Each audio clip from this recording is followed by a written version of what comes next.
Okay, let's get this show on the road. Okay, morning everyone. It's June the 14th and it is 8:31, so I bring to order our meeting. We have an agenda before us. Are there any additions or deletions?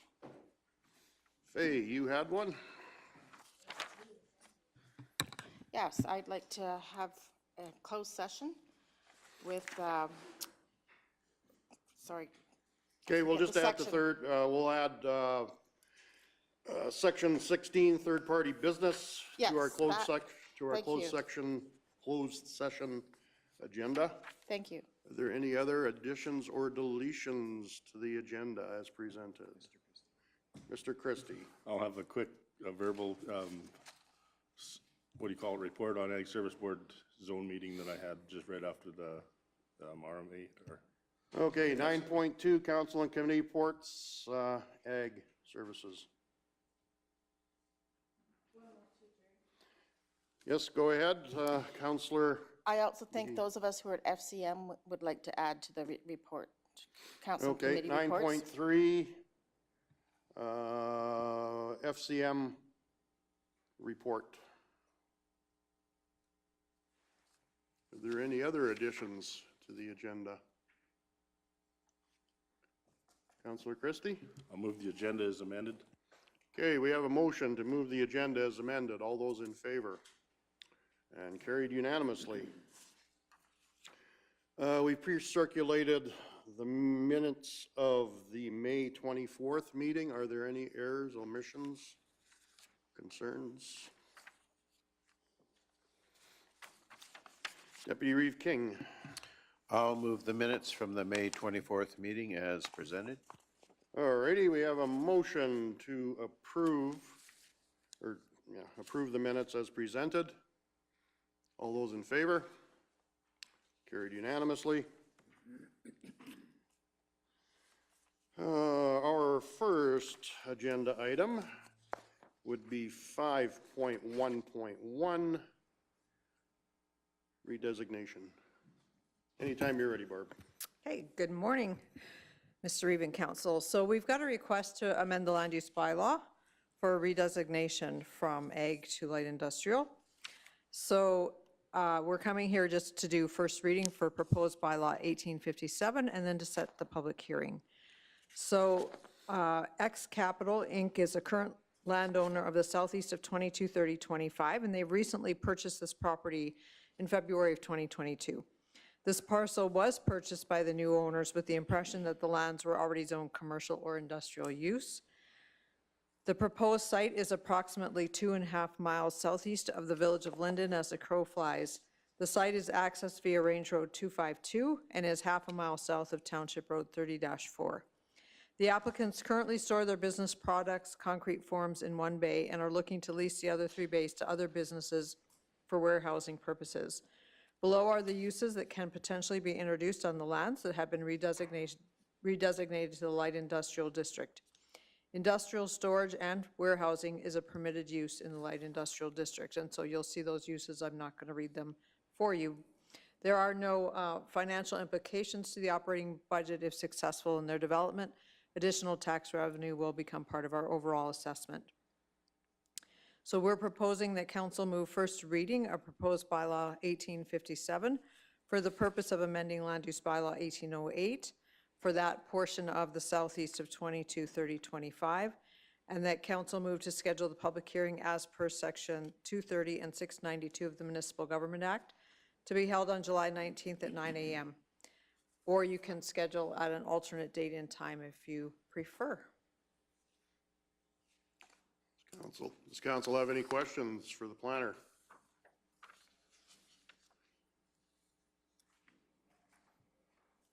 Doesn't look that, okay. Councillor McGee. Therefore, I'll move that council have first reading of proposed bylaw 1857 for the purpose of amending land use bylaw 1808 by redesignating a portion of southeast 223025 west of 4, plan 0112534, block A, lot 1, from agriculture district to light industrial district. Okay, thank you very much. We've got a motion to move first reading of bylaw 1857. Is there any discussion to that motion? Yes, go ahead, Deputy Reeve King.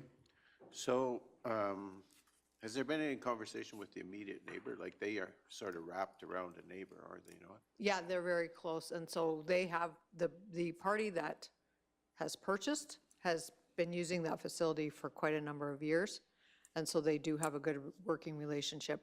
But the notifications will go out, and that neighbor certainly will be notified of what's happening once we set the public hearing. Thank you. Is there any other discussion to that motion?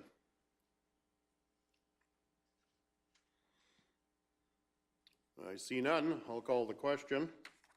All those in favor? And that's carried unanimously. I think we've got another motion to be made.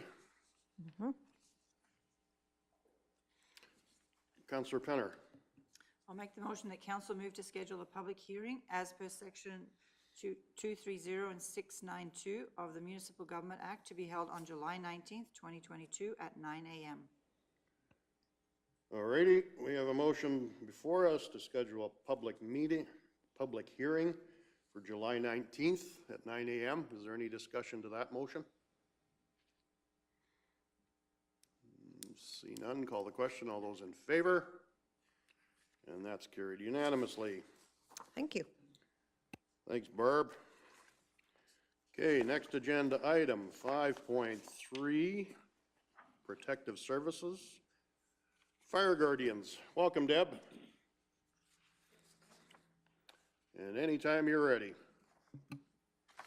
Good morning, Council. Today I bring to you an amendment to the appointment of fire guardians.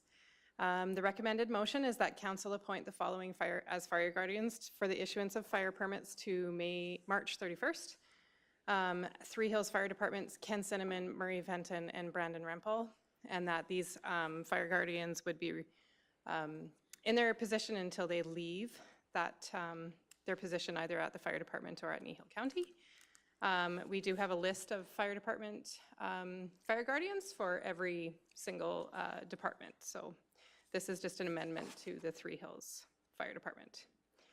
Relevant legislation includes the Forest and Prairie Protection Act that requires councils of a municipal district appointing fire guardians for not exceeding 1 year. So this is an annual thing that we bring back. Again, this is an amendment.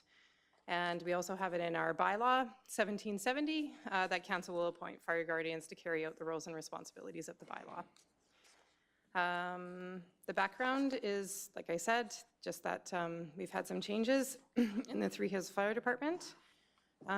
Discussion is that the fire permits are issued by fire guardians throughout the year to maintain control of burning throughout the county.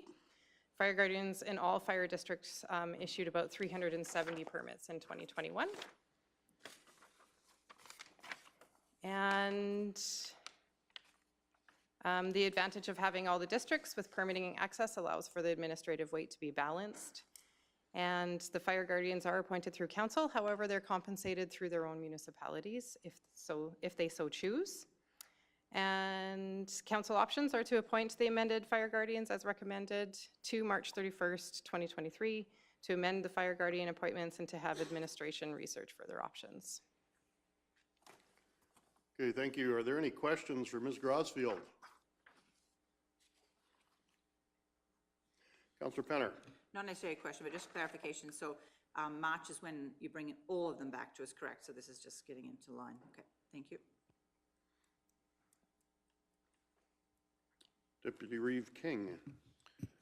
So I'll make a motion then that council appoint as fire guardians for the issuance of fire permits to March 31st, 2023 for the Three Hills Fire Department, Ken Cinnamon, Murray Fenton, Brandon Rempel, and further, should any of the appointed fire guardians leave their respective fire department or leave their position at Kneehill County, their appointment will be revoked immediately. Okay, thank you. We have a motion before us to appoint the 3 members from the Three Hills Fire Department. Is there any discussion to that motion? Councillor Penner? Not necessarily discussion to this motion. 370 permits. Is that up, or like, it seems like it's getting more and more, a better uptake for making sure they get their permits before they burn? I actually don't think so. I think last year actually was a lower number. I think we had up to 500 in other years, just because last year we had the fire ban on for so long. Is there any other discussion to the motion?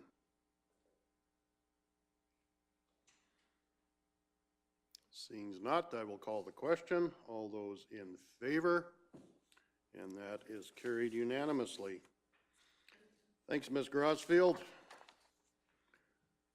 Be hard to light a fire today, I think. Or to have it get away anyway. Okay, our next agenda item, 7.1, that being the Three Hills Thrasher. And who is our, Ms. Vanderkool, you're bringing this forward?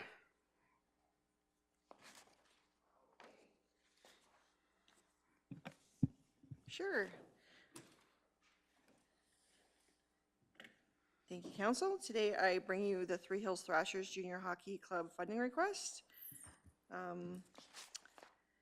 So a background is that the administration received a request from the Three Hills Thrashers Junior Hockey Club. Kneehill County has provided Friends of the Thrasher sponsorship in the past in the amount of $500. In the 2022 operating budget, we have the grant funding available under Recreation, Community Arts and Cultural Events Policy 15-7, and there's still over $8,000 left in that GL account for things like events like the Three Hills Thrashers. And council options today is to provide support for the Three Hills Thrashers, or provide support in another amount, or receive for information. Okay, thank you. Are there any questions from council to Ms. Vanderkool?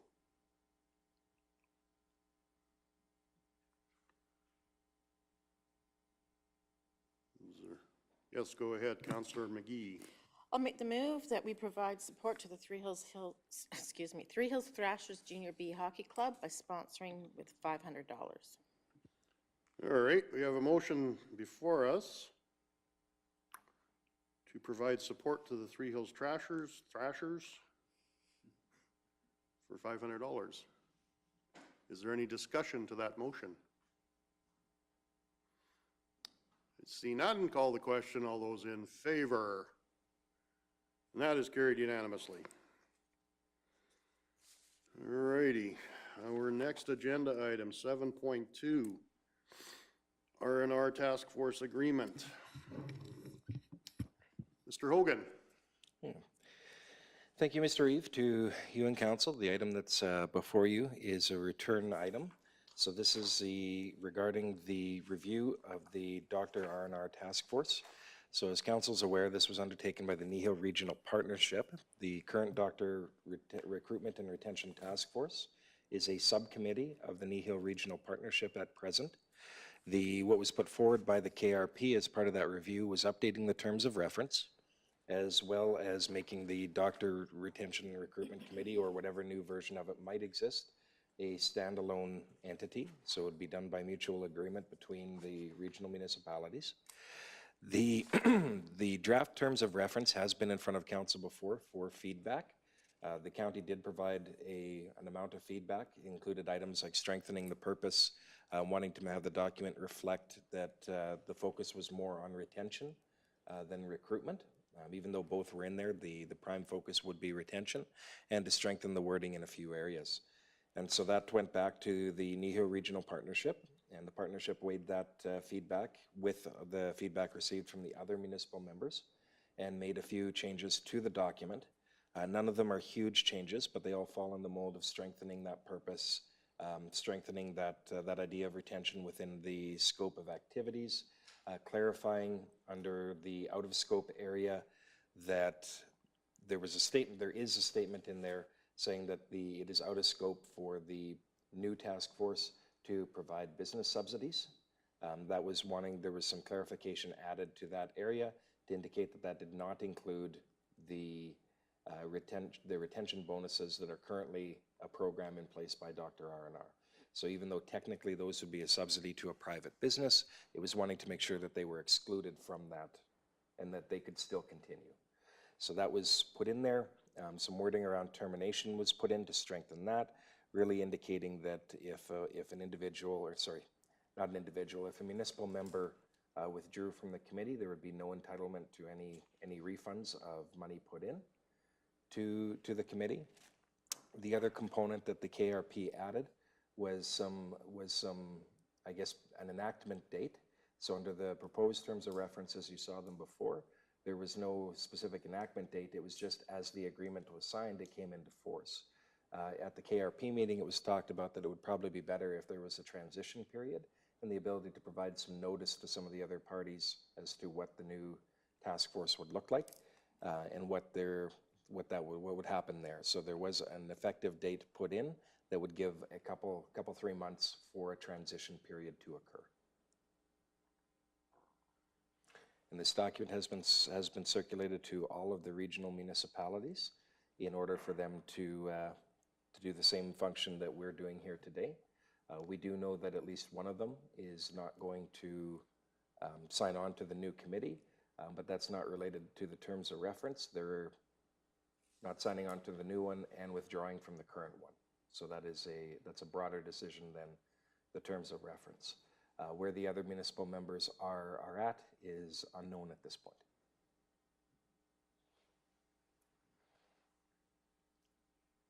Are there any questions for Mr. Hogan? Deputy Reeve King. Okay, I guess my question or the item I have a problem with is we've now set the quorum as 4, and we've been notified by 2 communities that they are withdrawing. So we now have 4 members. So the way the quorum is set means that we'll have to have the 4 remaining participants always at the meeting. And so I guess I have a question, is there room for that quorum to be adjusted slightly, or are we basically going to have to leave it as is? I think it can be adjusted. Through you, Mr. Reeve, to answer that, we have received, unless something came up, I know one of the municipalities had asked us to put that notice on hold. So where they go from that, unless something has changed there, which it might have. But I think that's something that when we see who all is going to be in, as an example, that might be an item that we need to adjust fairly quickly. I just, the only comment I would make is when we sat at the last doctor committee meeting, there was 2 communities that indicated there that they had given their notice, and so that's news that one of them might be reconsidering. Yeah, I received correspondence from their CAO asking to put that on pause pending a further discussion they were going to have at council. I don't know if that discussion has occurred or not.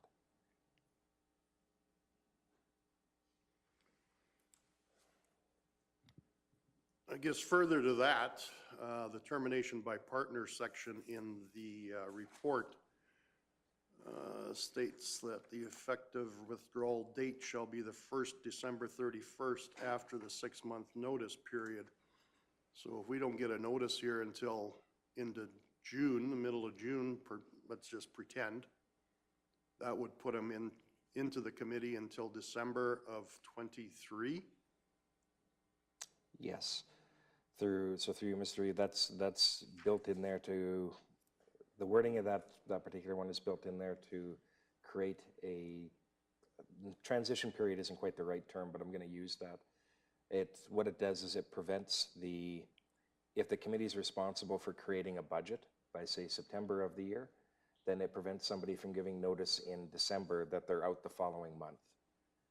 So if they're going to give notice, it builds in enough of a buffer period that if a municipal member is withdrawing, they need to give enough notice that the committee can amend its budget accordingly as it goes into the future year.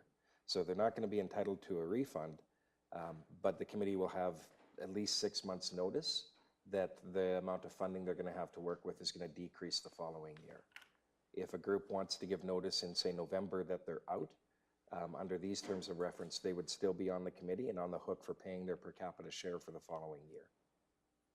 Okay, I just wanted to make sure that I read that correctly, so. Very good. Deputy Reeve King. I think I want to address that one as well, and I guess I have a bit of a problem with the committee as it currently stands. We have a very active member whose community has said that they are out, and they are currently helping to set policy and direction for a committee that they no longer have any commitment to.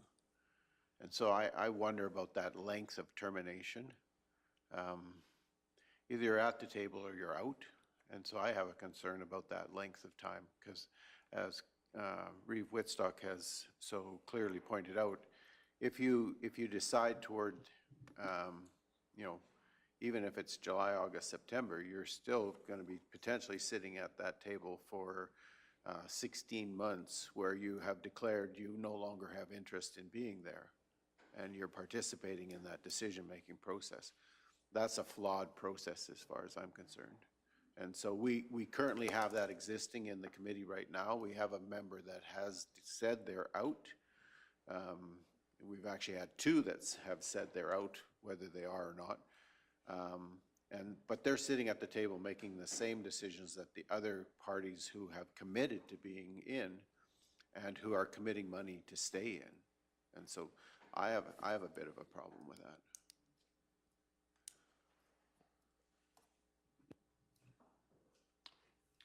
Yes, go ahead. That's okay. Councillor Penner. So what are you suggesting? Like a 3-month, like no specific date, the December part gone, or like a 3-month or a 6-month period from the date of announcement, or what's your thoughts? Well, I guess here's the difficulty, right? So right now, that committee is charged with coming up with a budget for the upcoming year and is going to levy that payment from the members who are still in. So if we know that one's out, we know that we're going to have less money, but they're helping to decide what you and I and others are going to pay going forward. And so they are participating in a decision-making process that's going to impact the rest of the committee and the municipalities that remain in, but they themselves are out. And it's the same for a number of other decisions that are ongoing that happen within that committee. We're in a particularly awkward position right now, and so leaves me with a lot of questions about how the operation of a committee can go forward with people in positions to make decisions and yet no commitment long-term.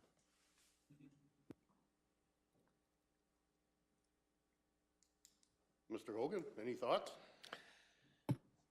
Through you, Mr. Reeve, regarding that section, there is, there is opportunity to send that back and ask the KRP to look at it again, with some guidance around what you'd like to see, is if that is, say, a 3-month notice period, or if that is, if that's sufficient. The termination really can be whatever it can be. It's just a matter of balancing, I think, the things that Councillor King has brought up, or Deputy King brought up, in terms of, the length of time somebody is going to withdraw but still be on the committee, versus balancing the ability for the committee to alter its budget accordingly when a member's out. It's one of those ones there's not necessarily a right or wrong answer to. It's where the municipal members are comfortable with. And if everyone's comfortable with a 3-month written notice period, that absolutely can be written in. Or I guess in this particular case, can be suggested back. Deputy Reeve King. Or is it possible to put I don't even know. I don't even want to go there. Never mind. Go ahead, Councillor Penner. Councillor Penner. Is there a place to add another paragraph here that financially, December 31st, but immediately the member is not sitting on the board? Like, because I can see it for budget reasons, we need to know. There needs to be a decent amount of time. But if you know your member's out and really their input should not be included in the discussions. Is there a place to put another paragraph to say that the member no longer sits immediately on the board? Through you, Mr. Reeve, Councillor Penner, you could do that. I don't know that a clause like that would be accepted by the group. And my basis for that is that in that scenario, what you're really saying is that you're going to be required to submit additional funding possibly, but have no say in or being a part of it, right? So you could do it. I don't know that it would be accepted by the group. However, the latter part of that statement is speculation. Well, it's quite a dilemma because you're sitting on the board, you're making financial decisions, you are telling everybody else what the financial implications are going to be, and you've got no skin in the game. I find that to be a little bit counterproductive personally, but I think I would like to see that whether they're, boy, it's tough to be part of the committee and not be able to have your input or your vote in there. But on the other hand, if you have no intention of being on that committee at the end of whatever it is, 6 months or 3 months or 2 months, whatever number comes up, it's just hard to imagine. Go ahead, Deputy Reeve King. I'm wondering if it's appropriate that we have a brief closed session with regard to this related to the relationship between the municipalities. And I'm not sure what section that falls under, but there's maybe some information I would feel much more comfortable discussing in a closed session than in open session. We would look under intergovernmental relations if council wanted to move the discussion to a closed session. Okay. Section 21. I don't think we need much time, but I think it might be appropriate. Okay. So if council's okay with that, I would make that motion. Okay, we have a motion to go into closed session under Section 21, intergovernmental relations. Call the vote. All those in favor? And that's carried unanimously.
Okay, welcome back. We are back in session.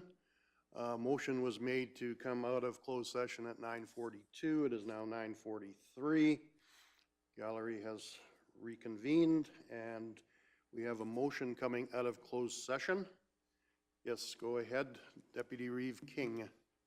So I'll move that council requests that the Kneehill Partnership make further amendments to the Medical Retention and Recruitment Task Force terms of reference with amendments made to quorum and the termination clauses.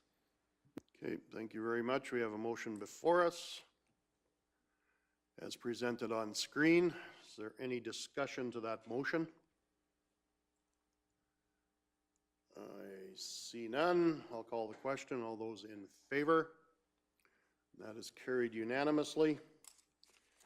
Okay, that brings us to the end of 7.2, and I do believe we will go into recess. We have a public hearing scheduled for 10 a.m., so we will be back at 10. Recess.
Okay, it is 10 o'clock. Bring the meeting back to order. I would now like to ask for a motion to take us out of council into public hearing for bylaw 1856. Anyone prepared? Yes, Councillor McGee. I moved we go out of council to go into public hearing. All right, we have a motion before us to go into public hearing for bylaw 1856. It is 10:01. All those in favor? That is carried unanimously. Okay, I will go through the procedure.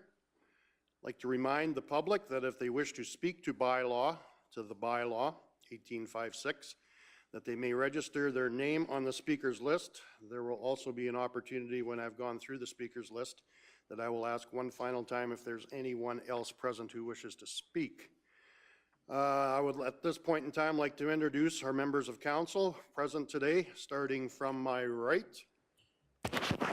Carrie Phobes, Division 4. Laura Lee Michelle Cunningham, Division 5. Debbie Penna, Division 2. Jerry Whitstock. Ken King, Division 7. Wade Christie, Division 6. Fay McGee, Division 1. And also present is our CAO, Mr. Mike Hogan. Today's public hearing procedures will be followed according to procedural bylaw 1846. Copy of the procedures is attached to the package, and additional copies will be found at the recording secretary's desk. The process begins. I will now ask our Planning and Development Department to come forward to make their presentation. Welcome, Ms. Keever, and anytime you are ready. All right. Good morning, Council. Hang on. There we go.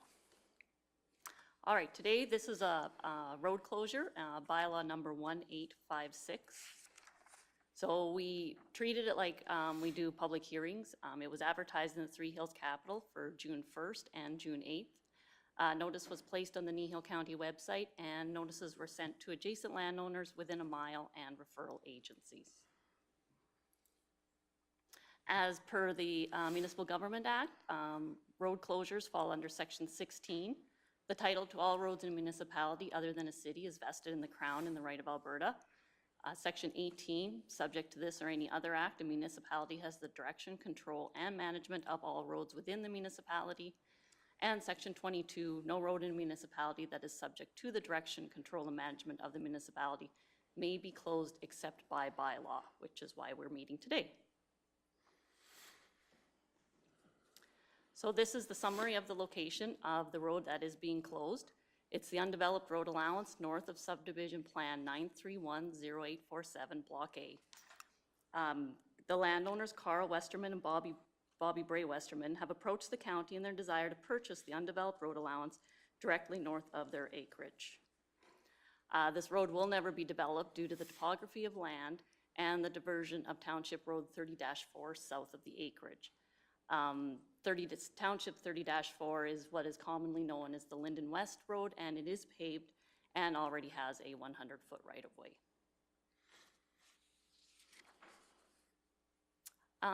Here are some photos. The one on the bottom there is a photo that shows the location. As you can see, a portion of the road is actually kind of on the east end of is on a hill. At the east end. The arrow points kind of on the aerial about where that is. So you can see that portion from the green to the blue is your undeveloped road allowance, and they will never be putting a road there. The black arrow kind of shows again the extension of where that undeveloped road allowance is, and the top is the aerial. This is the applicant's property, just north of their house. You can see where it was staked, and that is their north property line. So they're just meeting setbacks.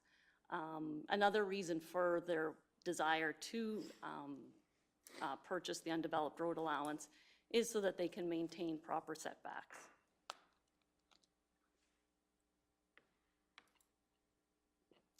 The current subdivision is 17.66 acres. If the road closure is approved and ultimately signed by the minister, a condition will be that the road closure will be consolidated with the existing subdivision. So then the existing subdivision would be about 22 acres, give or take, once the final survey is done. Another reason for them wanting the road closure is the fact that they were really wishing to place a hay shed on their land, and they don't have a lot of developable area. So if they were able to purchase the road allowance, then they would be able to develop the site the way they wish, but still maintain setbacks. At this point in time, an encroachment agreement has been signed to allow for the construction of a temporary hay shed, as per the motion at the previous council meeting. And the picture on the right kind of shows the area of where they wish to construct. These are just more photos of the lay of their land. Here you can see their fence is kind of on the top right-hand side at a 90-degree angle. You can see on the aerial kind of the outline of their property, or of the corral here. And then here's their corral. So, like I said, this is kind of one of the only developable areas, which is right on the road allowance. And this photo depicts how that stake is, again, the north part of their property. So directly north of that would be the undeveloped road allowance, and it's a coulee. And there you see the top of the trees.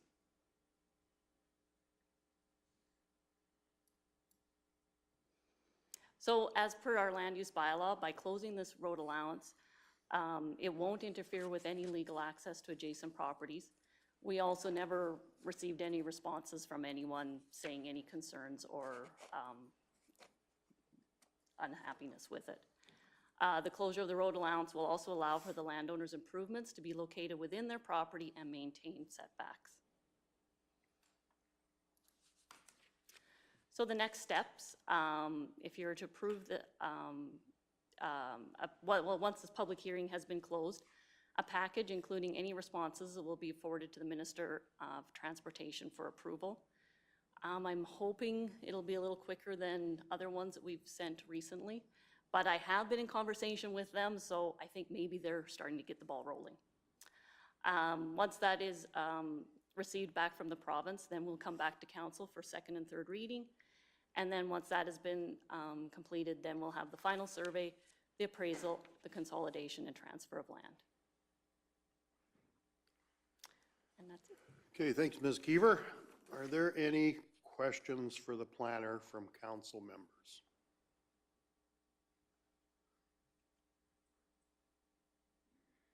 Looks like you covered it quite well, Deanna. Hope so. Okay, if there are no questions last time, well, that won't be the last time because you'll still get the opportunity. I will now ask the applicant to come forward and make their presentations if you so choose. You got anything to add? You don't have to if you don't want to. We're just grateful that you guys approved so we can carry on and build our big shack that he wants to put up, and so it's just another step in our lives, so to get the ball rolling. Well, I do commend you for coming forward before building because puts us in a better situation also. Are there any questions from council to the applicants? I see none. And now I will call on individuals as they appear on the speakers list to come forward and make their presentation. You've got 5 minutes to speak. And as I look at the speakers list, there are no signatures on there. So now I will ask one final time, is there anyone else present who wishes to speak to the proposed bylaw to please come forward? And I don't see anybody rushing up to the mic. So the applicant wish to offer a rebuttal? Obviously, there's no rebuttal required. Does council have any other questions for the applicant or for administration at this point in time. Is council satisfied with the amount of information that is received before closing this hearing? Head nods, say yes. I would like to remind everyone that once the public hearing is adjourned, no further information on the matter shall be received by council. Okay, made that statement. So now I declare the public hearing closed and ask for a motion to go back into a regular council meeting. Councillor Penner. So moved. Okay, we have a motion to close the public hearing and go back into regular council. All those in favor, which is carried unanimously. That brings us to the end of our public hearing. Thank you so much for coming in. Thank you so much for applying. And you know the planning staff will help you in any of your next steps. We're in good hands. You are in good hands, I've got to admit. We've got an awesome planning staff. Well, we've got an awesome staff, period. So thanks for coming in. Okay, so our next agenda item will be 7.3, the 2022 draft strat plan. And Mr. Hogan, you're presenting. Thank you, Mr. Reeve. Through you to council, with this item was before you a short time ago, and council requested some changes to be made. Most of the changes were formatting related, so I don't think, unless there's a desire, I'll go through the contents of the plan, as those have not changed really in any of the past 3 times that council's dealt with the topic. Within the RFD itself, we have outlined some of the pertinent points in terms of the values, the mission, the vision, and what some of the key pillars of the proposed strategic plan are. With that, if I go into the document itself, one of the comments that council had was altering some of the font, whether that was the sizing or the color of the font, something like that, to increase its readability. I believe that has been accomplished. If we go through the document, one of the other things was wanting to make sure that the emphasis was on the text rather than the photos. There was one page really in question on that page 11. We've increased, I should say, the consultant has decreased the size of the photo, as well as choosing a photo that is not as eye-drawing as the original one proposed in there. And by making those changes, look to lead attention and focus onto the actual wording and contents of the plan, rather than the pictures and formatting around it. So I believe that we've made some changes reflecting what council wanted to see. And if that is the case, then the recommendation is for council to adopt the 2022 to 2025 strategic plan. If adopted, then the plan would become the guiding document for the county. Administratively, we'd be taking that away, looking at what council wants to achieve and starting to put together the specific tactics and strategies and resource requests in order to achieve that. And then you would see, as we went into future plans, whether that's the 3 and 5 year forecast plans, the 2023 and beyond budget, would all be drawn back to the direction contained within this document. Thank you, Mr. Hogan. Are there any questions, concerns, comments anyone would like to make? I think the strat plan looks good, but that's just my thoughts.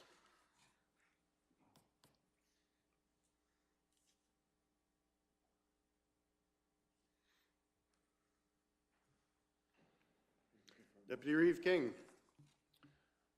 Based on the conversation, then, I am going to make the motion that council adopt the 2022 to 2025 strategic plan as is presented. All righty, we have a motion before us that council adopt the 2022-2025 strat plan as being presented currently. Is there any discussion to that motion? I see none. Call the question. All those in favor? And that is carried unanimously. All righty. Got it on paper. Our next agenda item is 7.4, Bill 21, Red Tape Reduction Act of 2022. And go ahead, Mr. Hogan. Thank you. Through you, Mr. Reeve, the item on Bill 21 is an information item for council. It's just to make council more formally aware of some of the changes that have been put through. Bill 21, the Red Tape Reduction Act 2022, is actually touched a number of different legislative documents at the provincial level. Not all of them are necessarily relevant to council, so we've not provided information on the entirety of the bill, but did provide information on a couple of documents, pieces of provincial legislation that are highly pertinent to us. Like I said, there are a few others, but we've not gone into depth on them here. Again, it was for information to that. We have included background from the county's legal counsel, Reynolds, Smith, Richard, and Farmer. This wasn't specific to Kneehill County. This is something that they did on behalf of municipalities across the province and put it out as a general information item. So and what we can see there is changes to the Municipal Government Act, including adding fostering economic development to the list of municipal purposes. So if you look at the very beginning parts of the MGA, I believe it's in that section 3 range, is you see these are why municipalities exist. And it has 4 points in there. Now it's going to have an additional one that says to foster the economic development of the municipality. And so that is being embedded in the Municipal Government Act as something that municipalities exist to do. Intermunicipal business licenses, just allowing for collaboration on that front. Public hearing for road closures, so before second reading of a bylaw that would close a road, council would have to hold a public hearing for the proposed bylaw. This is in place of the current requirements to advertise the bylaw and for council to hear from an affected person. This doesn't really change our process because as we just saw, we have the public hearing. Going forward, procedural changes around the format and change of municipalities. I'm not going to go through the in-depth ones of these. There's going to be some stuff to flow out of this that I'm sure there'll be questions about as they've, in terms of how some of these are changed, what's being done to change them. One of the ones I find interesting is they've removed the option to initiate a formation by a petition. So it means if a group of residents get together, or under the act as it existed up until a week or so ago, is if a group of residents got together and said we want to be our own municipality, they could petition the minister for that. This has removed that ability. Likewise, they've moved, if you look under I keep saying current, but it is the old MGA as of a couple of weeks. It had definitions of thresholds for municipalities to be categorized as certain levels. So, for example, to be a village, you need at least 300 people. But that outlined that for a village, a town, and a city. They've removed that. So I don't know if they're going to address that in the regulation, or if you just know it's a free-for-all and you get to decide if you're a city, a town, or a village, or what that looks like. I suspect that that'll be up to the minister or address through regulations, but I don't know that at this point in time. Another change that's relevant is the chief elected official is not an automatic member of committees and bodies. So under the previous MGA, the chief elected official, so in our case the Reeve, was automatically a member of all committees. They've removed that within the act, so it's no longer the case.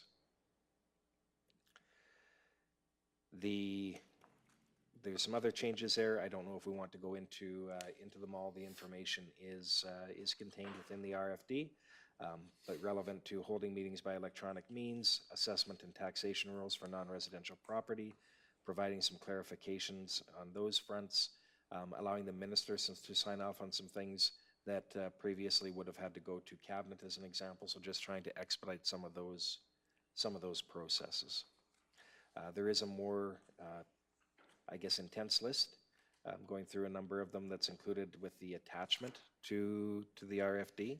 A number of them have been touched on, but again, this is all for just council's information around some of the changes that are going on to this act and some others as a result of the passage of Bill 21. Administratively, we'll be looking through a number of these to see how they actually impact us, or if there's any changes that we might need to make to whether that's policies or bylaws or that to reflect any of the changes that have come through here.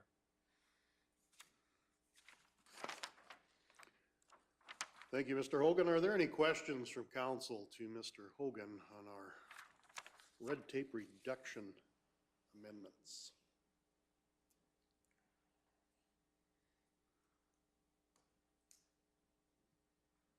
Somebody like to make a motion?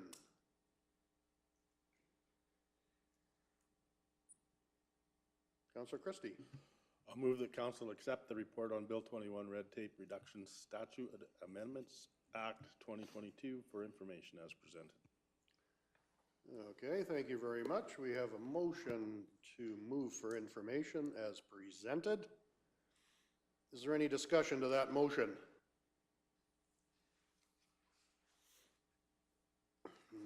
Not seeing any, so I will call the question.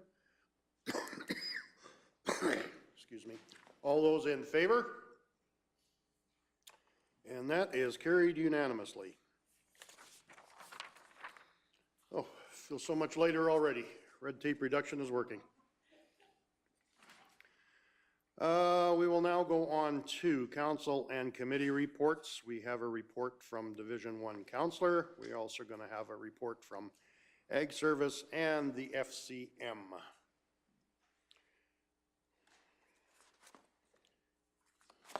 So, any questions to deal with?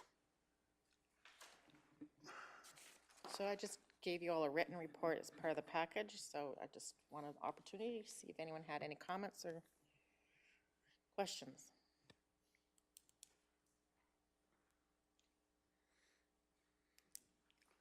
Is there any indication on the Police Advisory Committee on when there will be a response? Not at all. That doesn't surprise me.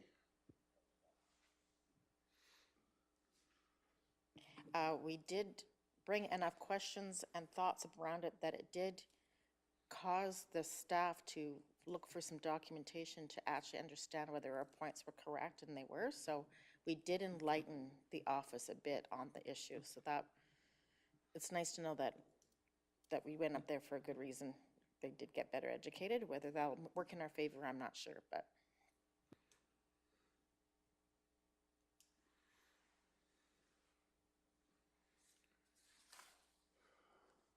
Councillor Christie, you're going to do an Ag Service Board report? So we called a meeting of the regional Ag Service. They called a meeting of the Ag Service Board chairs and the Ag Fieldman committees. The minutes were actually April 29th of 2016 when they had their last meeting. Brenda Knight from Lacombe is the chair of our region and felt that it was time that we met as a group. So the main topic was to evaluate the grading of the resolutions that we passed at Christmas time, or first of the year. The only one that was incomplete was the natural gas for natural gas and propane for ag services. So that was basically not enough information. So got into commercial greenhouses and stuff like that on whether it's commercial or whether it's ag. We're gonna have that discussion probably as we go along. Wild boar ear bounty came out at the roundtable. There was a roundtable discussion that I think that was really well done, more for the Ag Fieldman than the Ag Service Board chairs, because it got them all together in the same group for our region. One of the comments that was made is there was a set of ears that were supposed to be turned in, I believe, in Stettler. It was somebody's potbelly pig that got out. So the ears never showed up. But at any rate, there's been some spotting in the west of wild boar, but not very many at this point, mostly up north, which surprised me a little because of climate, but they seem to be thriving in the bush. So the direction back to our councils is whether we felt it was valuable, but I think the roundtable discussion made it valuable. So that was kind of where I was at. So, and the ranking of the resolutions coming from the region rather than individual boards, I think would have more weight. So I felt that the dialogue there was very strong. So that's where we were. But I was, the main thing was the comment of the 2016 minutes was the last time they had it. And Brenda was the one that picked up and said, we probably should be doing this once or twice a year to get everybody together. And I think that feeling was resonated by the committee, so I think it was very valuable. There was a town hall meeting the Wednesday following, but I was in Calgary and I tried to get online and couldn't from Calgary. But the sentiments from that committee was going to that town hall meeting, so that's what I have. So. Okay. Is it 75 bucks an year, or is it 75 bucks for the set? I don't even know that. So we didn't participate in that program, so hopefully we don't have to. The other part of the roundtable was the elk population out west is that Fish and Game aren't addressing the problem aggressively enough. So the Ag Service Boards are pushing for more tags or antlerless tags or something to get that under control because they're devastating the feed supply in the wintertime. There is an ag program for fencing around stuff. It's just not working. So they're really pushing the Fish and Game to reevaluate their tag numbers and trying to get it under control. With that is the population of cats and bears are getting higher too. So I think the round table for everybody to sit at the same table was quite valuable.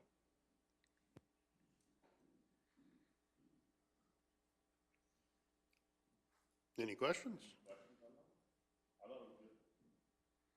Where'd you meet? It was, Lacombe County okay. in their nice new hall that they have sitting there. I had a better look at the hall than the, but one of the things FCSS is in that building, the library's in that building, and they've done a really good job. Like, it's a high-end building. I like the Trocher Hall. This one would be at least 3 times the value.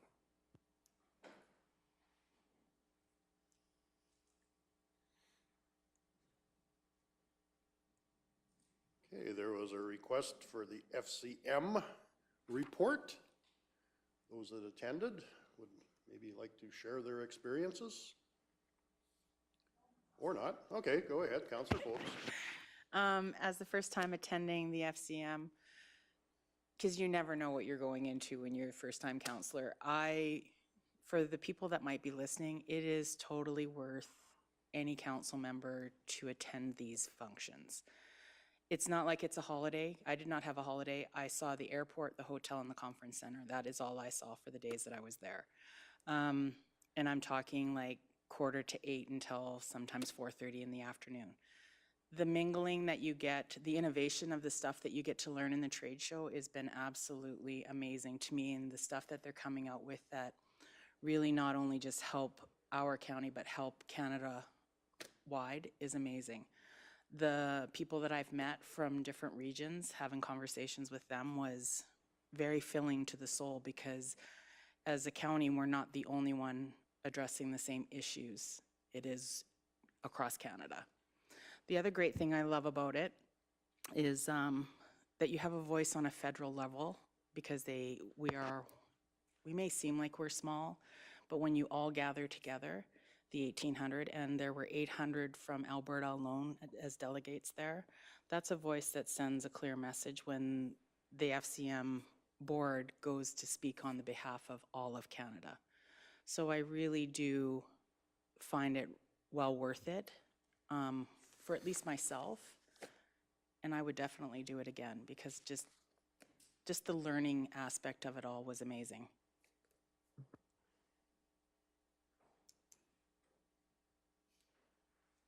Deputy Reeve King. The only comment I think I might add to what's already been brought forward by Councillor McGee and Councillor Forbes is it also gives us as council an opportunity to spend some time just getting to know each other as well. And so I appreciated the opportunity to get to know Carrie more than I did before we went to Regina, and in a good way, not a bad way. And the other thing I would relate is I was disappointed by our Prime Minister in totally disrespecting the group by not coming. I understand he's busy and all of those things, but we represent all of Canada, and for him to not come was disappointing to me. So I thoroughly enjoyed the other leaders who spoke from the federal level. Whether I agree with their politics or not, I still appreciated them being there and hearing from them. So it, in my opinion, was well worth the time to go. Councillor Christie. I had a conversation with 3 different couples two from Ontario rurally, one from Quebec rurally. And when I explained where Kneehill County was, I talked about we're west of the Badlands, north of Drumheller. They'd all been here. They'd all been through Jasper and Banff area and enjoyed our Badlands more because they weren't so commercialized, but knew exactly where we were because they'd been here and were coming back. So that I felt was that dialogue at the table after, away from the meeting, I think is really valuable for us to promote our area. Councillor McGee. Just to add to that, I met one couple in particular that is planning their family holiday with all their grandkids to be because of Horseshoe Canyon and area. So and they were just so ecstatic, talked about it on more than one day. So that was kind of fun to see that positive thing. And when it comes to being small Alberta, I just wanted to emphasize that our new FCM president is from Vegreville. And part of her speech, she did say, there's no such thing as a small part of Canada. I came from a community of 2,000 and I am now representing the federal group. And so you all matter regardless of size and know that. And I think we need to remember that as a council. We sometimes think we're just this small little place in the middle of Alberta, but no, we have impacted many things and we support many things that have been very positive, and we need to just keep feeling empowered by that. Just add one more thing. Go ahead. The other thing I would say is we were ably represented by our RMA president. Paul did an amazing job in terms of representing Alberta rural municipalities at the FCM, and so I do want to make sure that that gets noted as well. It was very much appreciated, so.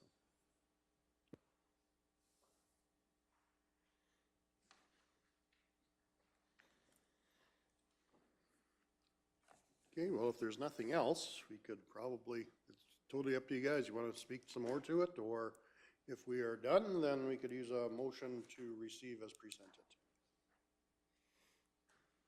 Councillor Christie. I'll move the committee reports as presented.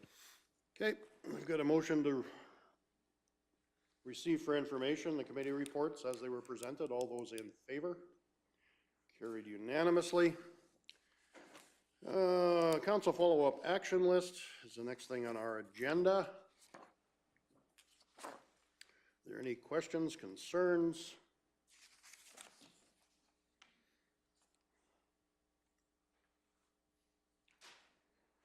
Yes, go ahead, Councillor Cunningham. So just a question if I'm able.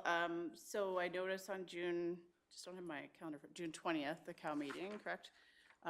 We are going to speak about the East Water feasibility study, and I'm just curious whether ratepayers are allowed to attend and if they have the ability to ask questions during that time.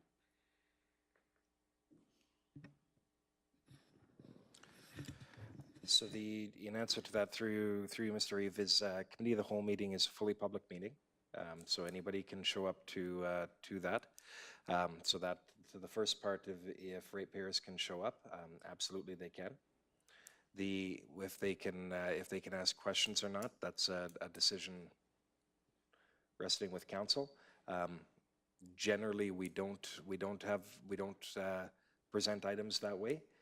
Council has done it in the past on some occasions, so that's. If they want to come as a delegation, or if they want to request to be able to speak, is there an opportunity there? That would actually be probably the preferred route. To give council a heads up on what we're recommending or how we're recommending that decision, that presentation take place, is we're actually going to be recommending that it be in 2 parts. One of it is a broad discussion in open session, but there are some other parts of it that we're suggesting would probably be better served to be done in closed session. We have a number of numbers to present to you. There's a financial case, there's a business plan, stuff like that, but a lot of that is draft policy. There's a lot of room to go different directions on that, as opposed to it's not coming forward as this is the way it has to be, right? So that, whether you accept that recommendation or not to have the discussion that way is up to you, but that's what's coming forward from our part. Okay, I guess an answer to your question, Councillor Cunningham, if somebody does want to come forward and speak, that they present a request prior to the meeting, would that be appropriate? That actually would probably be the most appropriate way to do that, and they can do that through our website or by contacting Carolyn. Yeah, and they'll have ample opportunity to do that before our meeting. Is there anything else on council follow-up action list?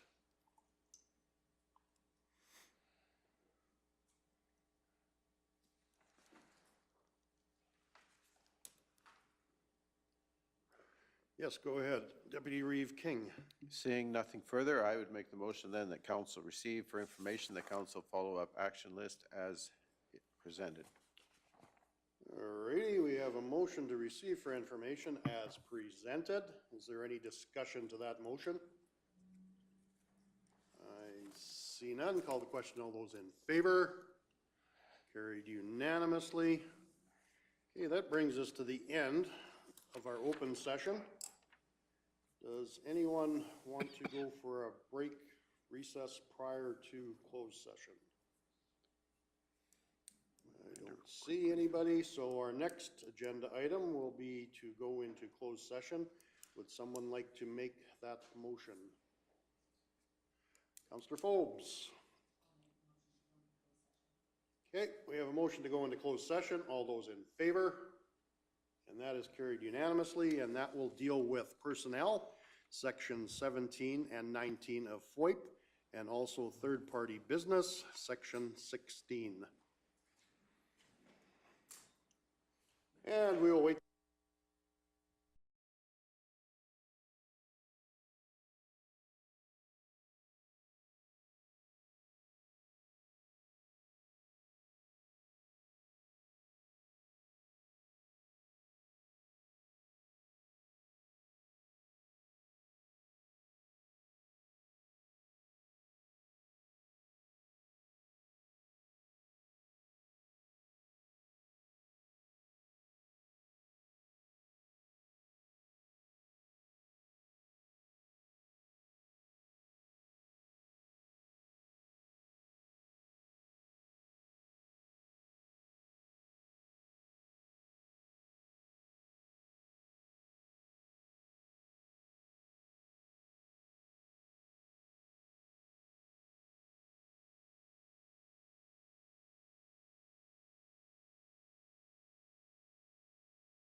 Alrighty.